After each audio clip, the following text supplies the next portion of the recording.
Let me remind everyone about John and Jane. I'm going to share my screen and we'll start there.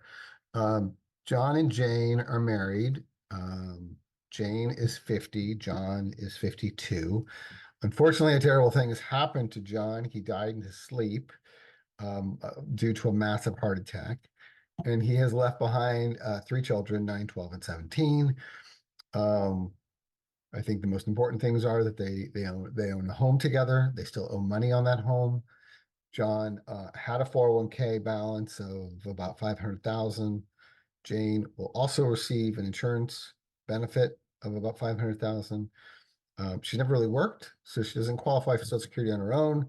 And we had a whole set of videos on what she's going to do at age 50. If you'd like to be directed to those videos, I'm glad to do that, which talks about the death benefit when you have dependent children. And those were, so I don't want to repeat that, but if anybody has questions, feel free to drop me a note or a comment. We're going to talk a little bit about what happens when Jane goes to file for Social Security. So this is some elapsed time. And again, Jane does not qualify on her own. So she doesn't have any income that she's going to be able to make that work for. Right. So, but for John, he did qualify.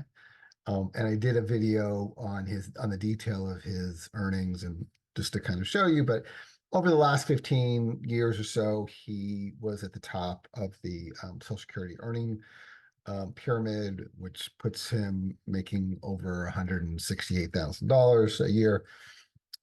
So with that said, he had an index earning over the 35 highest years of pay of almost $6.4 million, which was more than $15,000 a month.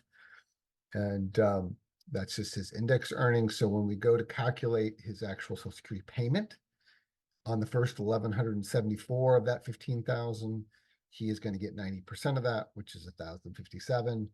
Most people qualify for this first piece. On the funds between 1,174 and 7,078, that's 5,904. He's going to get 32% of that, which is going to give him 1,889. And then anything over 7,078, which he clearly has here, which he has about $8,146, he's only going to get 15% of that. So his total payment is going to be 4,168.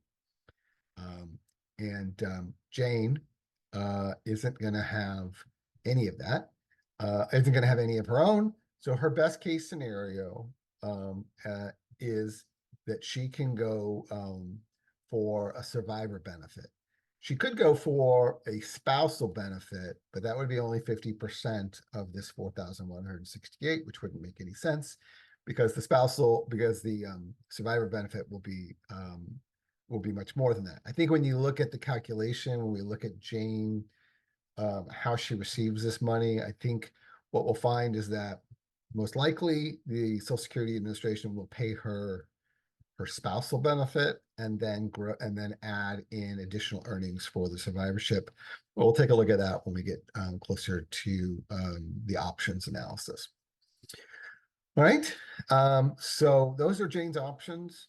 Because she has a spouse who passed away, she has the option of going on Social Security a little bit early at 60, and we'll look at sort of what her options are in the next video.